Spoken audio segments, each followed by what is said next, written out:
শাস্ত্রে শুনি আরো সাধু মহাজনে কয়, হরি হতে হরি ভক্ত শ্রেষ্ঠ বটে হয়। ভক্তকে মান্য দিয়ে সুখী ভক্ত বাৎসল্য, দেহ যেন বৃক্ষ প্রায়, ভক্ত যেন ফল। একটা বৃক্ষ যখন ফল হয় তার সার্থকতা লাভ হয়, তেমন একজন ঠাকুরের যদি একজন ভালো ভক্ত থাকে, সেই ঠাকুর সারা বিশ্বের জয়লাভ করে। ঠিক তেমনই আমার শ্রী শ্রী গুরুচাঁদ ঠাকুরের একজন ভক্ত ছিল তারিণী বল। সর্বজ্ঞ সর্বদর্শী প্রভু গুরুচাঁদ তারিণী বল হতে হইল প্রমাণ। সেইটা কেমন? তারিণী বল ছিল খুব বড় ভক্ত একজন আমার গুরুচাঁদ ঠাকুরের। 1278 সালে জন্মগ্রহণ করলো। পিতা মাতা তারে পেয়ে খুব আনন্দিত হলো। সে যখন প্রথম ছোট থেকে বড় হয়, পড়াশোনা করে, আড়পাড়ায় ঘোনাপাড়ায় সে আদি শিক্ষা লাভ করে। তারপরে মধ্য বাংলায় পড়াশোনা করার জন্য তখন কোনো স্কুল ছিল না, ওড়াকান্দিতে প্রথম স্কুল হয়েছে। সেই স্কুলে যখন গুরুচাঁদ ঠাকুরের কাছে সেই তারিণী বলকে নিয়ে তার পিতা আসেন যে আমার ছেলেটাকে একটু পড়াবো, আপনি যে একটু সাহায্য করবেন। আমার গুরুচাঁদ সেই দয়াল ঠাকুর তিনি বললেন, ওড়াকান্দি এসে যদি তব পুত্র পড়ে, বাসস্থান দেব আমি আমার এই ঘরে। সেই গুরুচাঁদ ঠাকুর তারিণী বলকে নিজের ঘরে রাখলেন। কেমন ভাবে রাখলেন? অতি যত্নেতে প্রভু করিলেন পালন, ভক্তির ভাবে সে তারিণী থাকে সচেতন। তখন নিজ পুত্র সম রাখে স্নেহেতে বাঁধিয়া, কৃষ্ণপুরে গেলে দিন কাটে যে কাঁদিয়া। আবার তারিণী বলের বাড়ি ছিল কৃষ্ণপুর, তখনকার লোকেরা কেষ্টপুর বলতেন।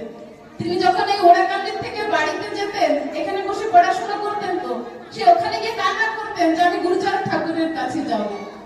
সে এইভাবে দিনে দিনে ছাত্রবৃত্তি করিলেন পাস, ক্রমে মনে জাগে তার উচ্চ অভিলাষ। তখন সে পড়াশোনা যখন ওইখানে ছাত্রবৃত্তি পাস করলেন, তখন তার ইচ্ছা হলো সে উচ্চ শিক্ষা লাভ করবে। তখন গুরুচাঁদ ঠাকুর কি বললেন যে আমি কই, প্রভু বলে পড়োগে ডাক্তারি, পরে পেলে পেতে পারো রাজারও চাকরি। রাজা তখন ইংরেজরা ছিলেন, ইংরেজদের চাকরি পেলে তাকে রাজার চাকরি বলা হতো। তখন গুরুচাঁদ ঠাকুর বললেন তুমি ডাক্তারি পড়ো।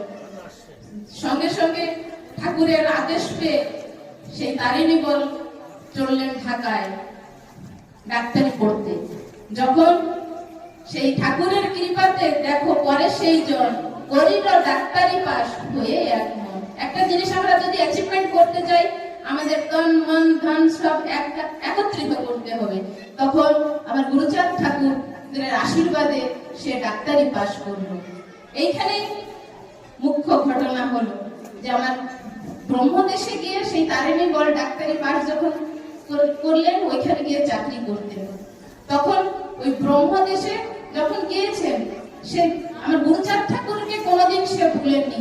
আমাদের মানুষের স্বার্থ থাকে যে যদি আমরা কেউ মাধ্যমে পেয়ে যাই, কিন্তু আমরা তাকে মনে রাখি না। এমনকি আমাদের পিতামাতা আমাদেরকে ছোটবেলা থেকে বড় করে, তাদেরও যে অবদান আমরা ভুলে যাই। তাদের খেতে দিই না, তাদের পড়তে দিই না, তাদের ভালোবাসি না, তারা আমাদের চোখে কাটা হয়ে যায়। কিন্তু আমার তারিণী বল আমার গুরুচাঁদ ঠাকুরকে ভুলেননি। সেই যখন ব্রহ্মদেশে থেকে আমার গুরুচাঁদ ঠাকুরকে সবসময় স্মরণ করতেন। তো একদিন কি হয়েছে, সেই গুরুচাঁদ ঠাকুর আর সর্বদর্শী সর্বজ্ঞ কেমন হয়েছে, যখন তারিণী বল পরীক্ষা দিয়ে বাড়ি আসেন, ডাক্তারি পরীক্ষা, চিন্তা করছেন আমি পাশ করব কি ফেল করব। গুরুচাঁদ ঠাকুর তখন বললেন যে ডাক্তারি পরীক্ষাতে প্রশ্নপত্র বলে দিল, এবে শোনো পক্ক আমরা কেমন করে খেলো। সেই ঘটনাটা আমি এখন বলছি। আমার গুরুচাঁদ ঠাকুর সে তারিণী বল ব্রহ্মদেশ থেকে আম নিবেদন করেছেন আর আমার গুরুচাঁদ ঠাকুর ওড়াকান্দিতে বসে সেই আম গ্রহণ করেছে। কেমন ভাবে?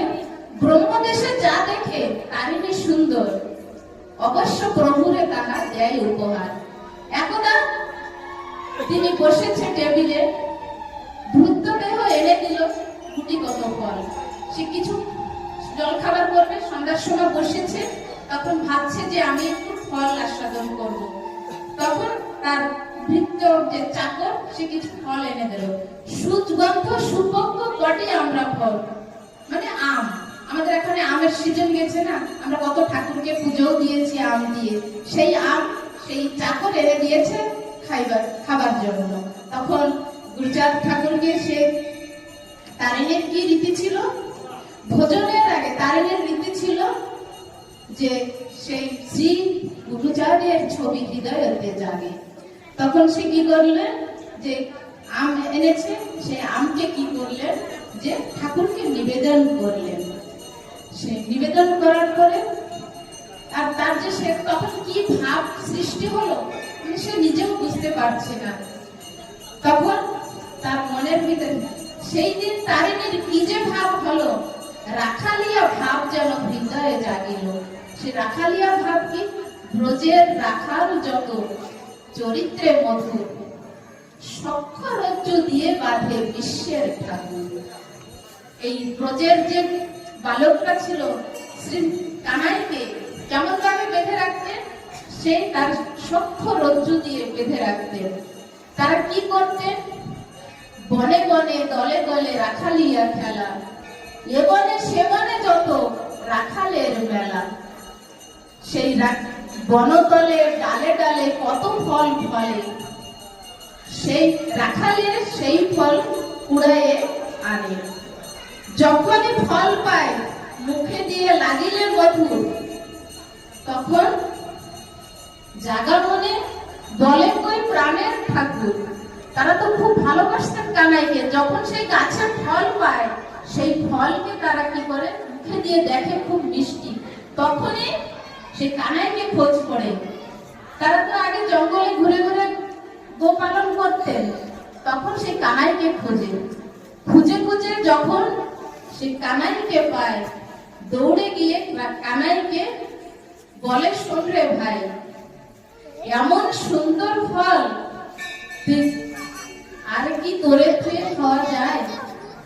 তুই এই ফল নিয়ে তুই মুখে দিয়ে দেখ, নে রে ভাই, নে রে গালে সব ফল তুই,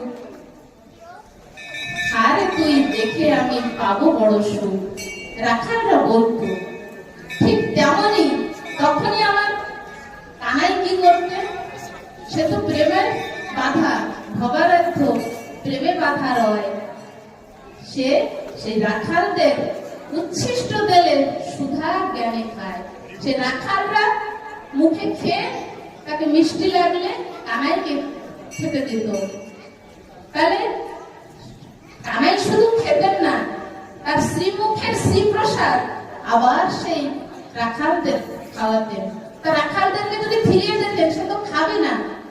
তাই সে ছলনা করে বলতেন, শোন রে রাখাল, এই ফল একদম মিষ্ট নয়, যদি বিশ্বাস না হয় মুখে দিয়ে দেখ।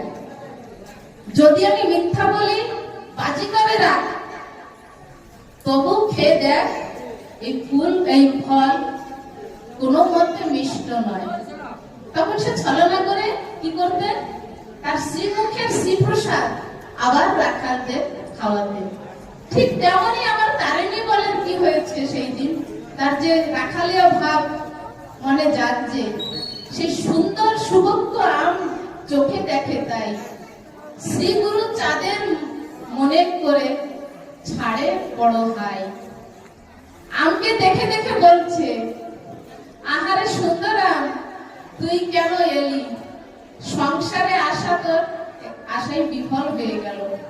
আজ যদি পারিতাম তোরে দিতে ডালি, পূর্ণ হতো আমার প্রাণের অঞ্জলি। সে আমকে দেখে দেখে ভাবছে, যদি এই আমটাকে আজ আমি গুরুচাঁদের পায়ে অর্পণ করতে পারতাম, যদি নিবেদন করতে পারতাম, তাহলে তো আমার মনের বাঞ্ছা পূর্ণ হতো। তখন তারিণী বল কেঁদে কেঁদে বলছে, আমি এটা ব্রহ্মদেশে, সে ব্রহ্মদেশ হচ্ছে বহু দূর, বাংলাদেশের থেকে যদি আকাশ পথে যাওয়া হয় 600-700 কিলোমিটার দূরে, আর যদি স্থল পথে আমাদের যাওয়া হয় 1000 কিলোমিটার দূরে। সেইখানে তারিণী বল বসে আছে, আমার গুরুচাঁদ ঠাকুর ওড়াকান্দিতে আছে। তাই তারিণী বল ওই ব্রহ্মদেশে বসে বলছে যে আমি হেতা ব্রহ্মদেশে, তুমি বহু দূরে, কত যে বেদনা বুকে কিবা বলি তোরে। তখন নয়ন জলেতে সেই তারিণী বল ভেসে যাচ্ছে। তখন নয়ন মুদ্রিত করে দেখে গুরুচাঁদে, নিবেদন করে সেই ঠুকরায়ে কাঁদে। সেই তারিণী সাধু কি করছে, সে আম নিবেদন করে চোখ বন্ধ করে ঠাকুরকে স্মরণ করছে, আর সেই আমকে ঠাকুরের সামনে দিচ্ছে। এই দিকে কি ভাব হচ্ছে ওড়াকান্দিতে, আপন আসনে ঠাকুর বসেছে, পুরো গম্ভীর হয়ে বসে আছে। আপন আসনে বসি প্রভুজি গম্ভীর, চারপাশে বসে আছে কত ভক্তবীর। আপন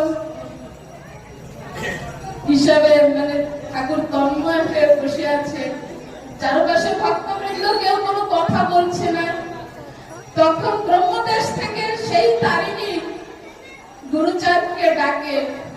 ওড়াকান্দি বসে গুরুচাঁদ তার শোনে ডাক্তার শুনতে পাচ্ছে। তখন গুরুচাঁদ ঠাকুর নির্ভীক নিশ্চল হয়ে গম্ভীর হয়ে যখন আসনে বসে আছে, তখন হঠাৎ আমের গন্ধ চারিদিকে ছড়িয়ে পড়েছে। সেখানে কি হচ্ছে, নরচক্রে গুরুচাঁদ ওড়াকান্দি রয়, ঐশী চক্রে গুরুচাঁদ ভক্ত অম্র খায়। সেই ব্রহ্মদেশে গিয়ে সেই ঠাকুর আম খেয়ে আসছে, আর ভক্তবৃন্দরা এখানে বসে আছেন, ঠাকুর ওইখানেই উপস্থিত আছে। কিছু সময় পরে দেখে সারা গৃহ সুমধুর সুপক্ক আম্রের গন্ধতে পুরো সুগন্ধময় হয়ে গেছে ঘরটা।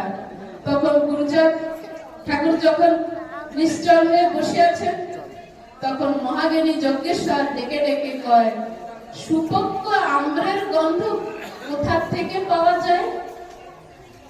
এইভাবে বলিতে বলিতে সেই গৃহ হলো ভরপুর। তখন গুরুচাঁদ আমার দয়াল ঠাকুর কথা বললেন যে এই আমের গন্ধ তোমরা কোথা থেকে পেয়েছো, কোথা থেকে পাচ্ছ, তোমরা শোনো। এই আম্রের তথ্য আমি জানি, এখনই আমি বর্তমান সেই আম্র আমি ব্রহ্মদেশ থেকে খেয়ে এসেছি। এই 3 তারিখ তোমরা দেখে রাখো, লিখে রাখো। যখন তারিণী বল বাড়ি আসবে তখন তোমরা জেনে নিও। যখন তারিণী বল ছুটি নিয়ে দেশেতে ফেরে, ঠাকুর দেখিবার পরে সে ওড়াকান্দিতে যায়। ওড়াকান্দি যাওয়ার পরে তখন এই সম্পূর্ণ কথা সত্য প্রমাণিত হয়। তখন বিস্মিত হয়ে যত ভক্তবৃন্দরা সব তাকায় রয়, আমার হরি গুরুচাঁদ এমন কত বিস্ময়কর ঘটনা হয়েছে ভক্তবৃন্দর সাথে। তাই এই হরি গুরুচাঁদের যে অলৌকিক ঘটনা আমাদের জীবনে বহু হাজার হাজার গুণে আছে, আমরা শুধু পড়ার দরকার, জানার দরকার, আর এই সাধুর সঙ্গে আমাদের আসতে হবে, জানতে হবে। সোনার চনি মণিমুক্তা অথবা মানিক কোন ধনে তুষ্ট, বল দেখি ঠিক আমার হরি কোন ধনে তুষ্ট। কুবের ভান্ডারী যা লক্ষ্মী সেবা দাসী, কোন ধনে খুশি তুমি করবে তাকে। তার কুবের হচ্ছে তার ভান্ডারী, লক্ষ্মী তার সেবা দাসী।